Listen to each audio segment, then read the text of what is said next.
বাবা গুরুচাঁদ ঠাকুর, আদ্যশক্তি মা সত্যভামা, আমার আরাধ্য দেবতা, তাদের চরণে আমি জানাই কোটি কোটি ভক্তিপূর্ণ প্রণাম। যার কৃপায় এই পৃথিবীতে এসেছি, সেই পিতামাতা তারা যদি এই পৃথিবীতে না আনতো, তাহলে এই পৃথিবীর আনন্দ রূপ রস গন্ধ কিছুই উপভোগ করতে পারতাম না, কেউ পারতাম না। তাই আমাদের ধর্মের মূল উৎস হচ্ছে পিতামাতা। গাছের গোড়া হরি গাছের ফল, গাছের গোড়া থুয়ে আগায় ঢালিস না রে জল। মা বাবাই আমাদের ভগবান, সেই মা বাবা স্বরূপ ভগবানকে আমি আমার ভক্তিপূর্ণ প্রণাম জানাই। তৎসহ এই আসরে উপস্থিত সমস্ত ভক্ত এবং ভক্তিমতী মায়েরা, আমার মঞ্চে উপস্থিত আজকের এই সভাপতি আসরের এবং সম্মানীয় গুণীজ্ঞানী সকলকে আমার অন্তরের অন্তঃস্থল থেকে ভক্তিপূর্ণ প্রণাম জানাই। হরিবল, জয় হরিবল। আজ এই সভা আয়োজনের বিশেষ কারণ আপনাদের সামনে রাখবার চেষ্টা করছি। যদি অনেকগুলো কারণ, তার সামান্য কিছু আপনাদের সামনে রাখবো, যেগুলো একটু ইম্পর্টেন্ট, যে ভাবা দরকার, বিচার করা দরকার।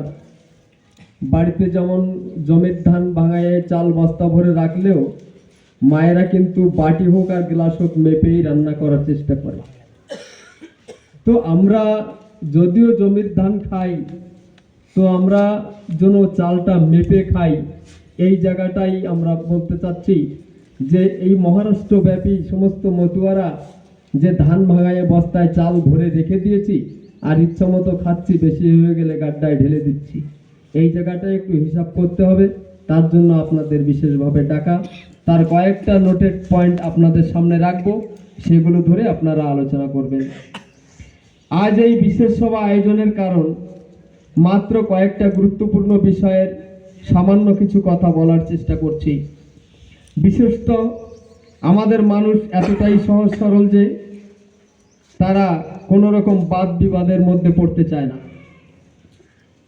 ওই একটা গন্ডগোল হয়েছে, যাক না, ও যা পারে করুক, এ ধরনের মন্তব্য আমাদের ভিতরে, যে ওরা বাদিয়েছে ওরা বুঝুক, আমি ওর ভিতরে যাবো কেন, দূরে থাকি। ঠিক বলছি তো? তো এই যে ভাবনা, এই ভাবনায় মানুষের হীনতা নিয়ে আসে, মানুষকে প্রতিবাদ করার ক্ষমতা দেয় না। কিন্তু তখনই যদি আমাদের মানুষ রুখে দাঁড়িয়ে তার প্রতিবাদ করে, তাহলে সে সেই কর্ম থেকে বঞ্চিত হয় বা সে সৎপথে আসতে পারে। কিন্তু আমরা সৎপথে একজন মানুষকে যেতে দিচ্ছি না বা অসৎকর্ম করতে বাধ্য করছি, তাতে আমরা নিজেরাও ওই চোরের দলে থাকলে চোর হয় তেমনি হয়ে পড়ছি। যাই হোক, তারা কোনো রকম বাদ বিবাদের মধ্যে পড়তে চায় না এবং প্রতিবাদও করতে চায় না।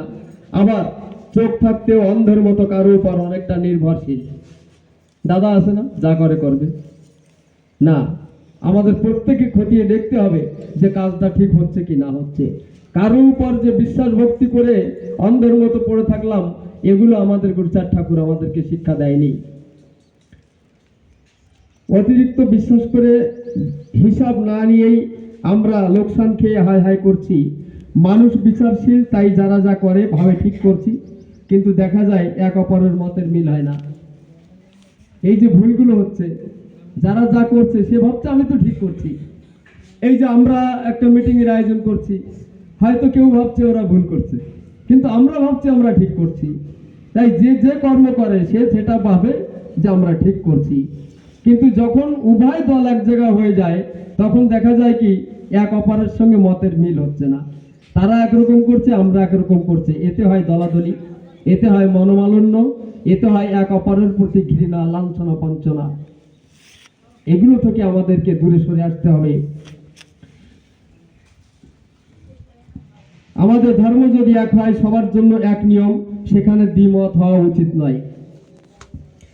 কে কি করছে কে করলো না এ দেখার সময় এখন নেই। আমরা যদি একমত হতে পারি, একটা সংগঠন তৈরি করে এক নিয়মে চলতে পারি, সেটাই হবে নিজেকে নিজে দেখা।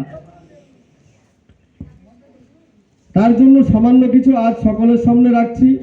সেই দিকগুলোর ভালো মন্দ দেখে একটা ভালো দিক নির্ণয় সমবেশী মতে একসাথে চলা যায় এমন একটা নির্ণয়ের জন্য আপনাদের কাছে আশা করব। এ পর্যন্ত আমরা যুবক ভাইয়েরা যদি ভুল করে থাকি তাহলে আপনাদের উপর নির্ভর হতে চাই। অনেকের প্রশ্ন যে যুবকরা যা করছে এরা ধ্বংস করছে। মিটিংয়ে বসে আমাদের শুনতে হয়, বড় দুঃখ লাগে যে পিছের থেকে বলে যে এই কয়টা ধ্বংস করছে, এগুলো এরা যা নীতি নিয়ম তৈরি করে এদের জন্য এই মত ধর্ম মহারাষ্ট্রে ধ্বংস হচ্ছে।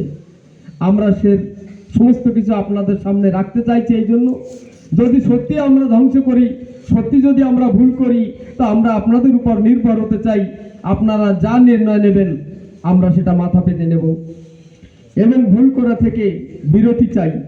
সমস্ত ভক্তের কাছে আমার এই প্রার্থনা। সর্বপ্রথম আমি কিছু পয়েন্ট আপনাদের সামনে বলবো, মাইন্ড করবেন না, বুঝবার চেষ্টা করবেন, বাদ বিবাদ করার চেষ্টা করবেন না। যেটা সঠিক তথ্য আমরা প্রমাণ সহিত সেটাকে আমরা তুলে ধরব, যেটা অনেকে অজানা। সর্বপ্রথম আজকে ধাম এক প্রকার ঠাকুর বাড়ি। কেন বললাম এ কথা? বাচ্চা থেকে বৃদ্ধ পর্যন্ত আমাদের ভিতরে এই ভাবনা ছিল যে আস্তিধাম আমাদের আধিপত্য, আমাদের জায়গা, আমাদের একটা কিছু বড় হচ্ছে বা হবে বা আমরা করব। তাই যে 1 টাকা পারে সে 5 টাকা দেওয়ার চেষ্টা করেছে, যে সময় নেই তবু যাওয়ার চেষ্টা করেছে। কেন? যে আমাদের এই যে আমার বললে যে একটা আধিপত্য বা আপনত্ব জাগে, সেই ভাবনাটা প্রত্যেক মহারাষ্ট্রের ভক্তের ভিতরে ঢুকেছিল, যার কারণে তারা কিন্তু সেখানে অকাতরে দান ধন যা কিছু করেছে সামর্থ্য অনুযায়ী এবং সময়ও দিয়েছে। কিন্তু আজকে সেটা না থাকার কারণে আমি এখানে বলতে বাধ্য হচ্ছি যে আষ্টি ধাম যেটা একটা পরিচয় আমাদের সবার কাছে, সেই আষ্টি ধামটা এক প্রকার ঠাকুর বাড়ি, আর সেটা ঠাকুর বাড়ি হয়েই থাকবে।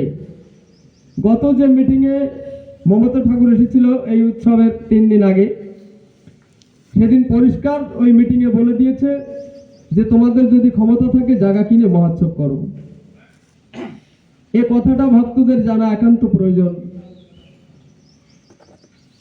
দ্বিতীয় কথা, যারা এই জায়গায় টাকা দিয়েছিল কিনে জায়গা কেনার জন্য, এই জায়গা আমি বিক্রি করে তাদের 3 গুণ টাকা ফিরিয়ে দেব। মিটিংয়ের সভাপতির মঞ্চে, সভাপতির আসনে দাঁড়িয়ে উনি কথা বলেছেন। তো সেখানে দাঁড়িয়ে তার আগের মিটিংয়ে আমি জিজ্ঞাসা করেছিলাম যে এই আজকে মহোৎসব কারা করবে। এর আজকে থেকে নির্ণয় হয়ে যাক, হয় মহারাষ্ট্রের ভক্তরা করবে, না হয় ঠাকুর বাড়ির থেকে করবে। সেখানে উত্তর দিয়েছে মমতা ঠাকুর যে আস্তির মহোৎসব আমার মতুয়া মহাসংঘ করবে, মতুয়া মহাসংঘ করবে। আমি তবুও কনফিউজ ছিলাম যে মতুয়া মহাসংঘ মানে তো মহারাষ্ট্রের সব ভক্ত, এটা কনফিউশন। কিন্তু সেটাও পরিষ্কার করার জন্য আমাদের রাজ্য কমিটির যে অধ্যক্ষ বা কার্যকারী অধ্যক্ষ সম্মানীয় ডাক্তার মল্লিক এবং কার্যকারী অধ্যক্ষ সম্মানীয় অমল পোদ্দার মহাশয়, এনাদের সঙ্গে চর্চা করলাম যে ব্যাপারটা কি। সেখানে ডাক্তার মল্লিক যা বলেছে তার সঙ্গে হুবহুব মিল ডাক্তার পোদ্দার বলেছে। সে কথাটা আপনাদেরকে জানিয়ে দেওয়া ভালো।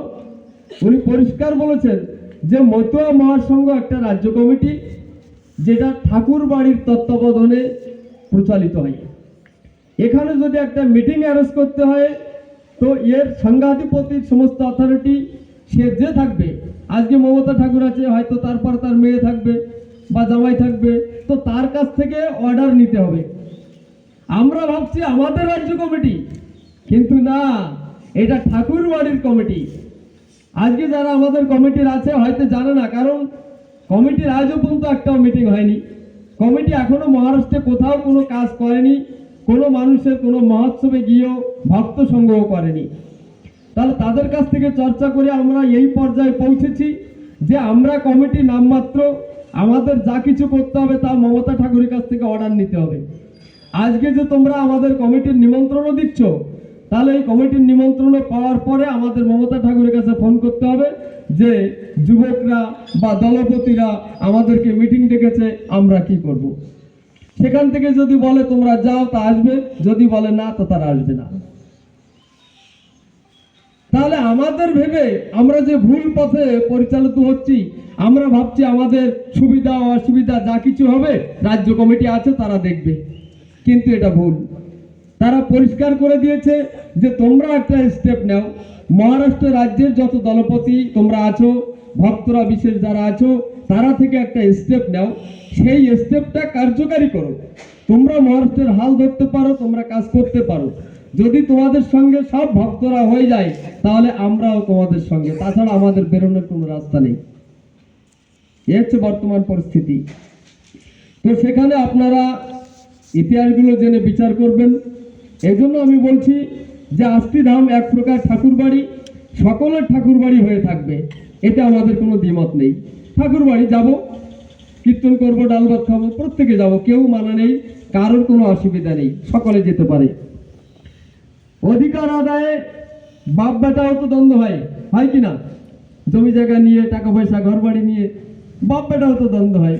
তেমনি আমরা যুবকরা যে মায়ের কাছে একটা অধিকার দাবি করেছিলাম যে এইখানে সামান্য একটু জায়গা মহারাষ্ট্রের সমস্ত ভক্তের নামে হোক, যাতে কি হবে, আমাদের একটা আধিপত্য হবে।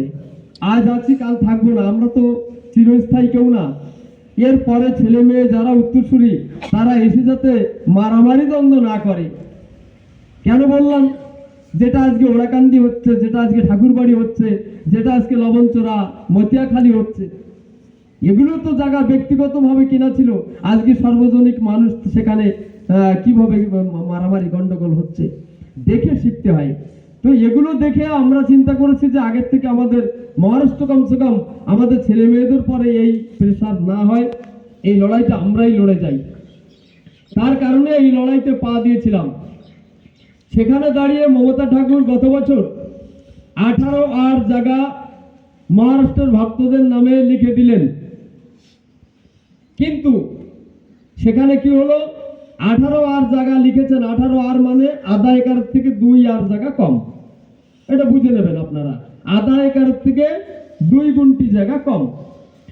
তো সেখানে সার্ভে নাম্বার দিল একজন মারাঠির নামে, নিজের নামের সার্ভে না, অন্য একজনের সার্ভে নাম্বার। আর যে কমিটির কাছে দান করবে সেই কমিটির নাম দিল যা আমাদের মহারাষ্ট্রে নেই। মহারাষ্ট্রে আছে মতুয়া মহাসংঘ আষ্টিধাম রেজিস্ট্রেশন, হুন্ডা লিখলেন শ্রী শ্রী হরিগুরু চাঁদ মতুয়া মহাসংঘ আষ্টিধাম, শ্রী শ্রী হরিগুরু চাঁদ মতুয়া মহাসংঘ আষ্টিধাম করে কোথাও আমাদের রেজিস্ট্রেশন নেই। এইবার আমাদের doctor Mallik, doctor Poddar, principal Bharati master, Nirmalendu Haldar মিল, এরা সবাই শিক্ষিত, কিন্তু এরা চোখ বন্ধ করে তাতে সিগনেচার মারলেন।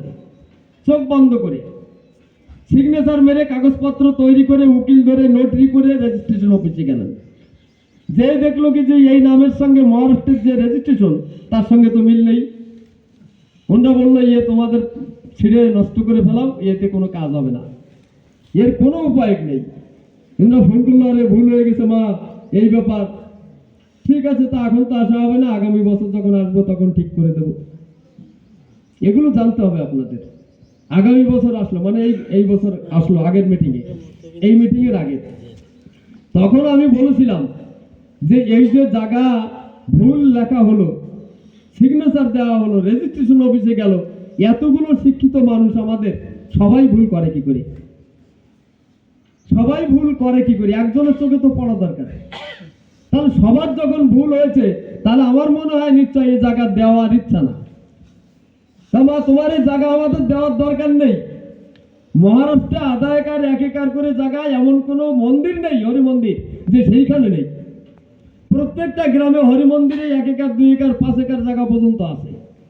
তাহলে এই আধা একর জায়গা তোমার আর লিখে দেওয়ার দরকার নেই।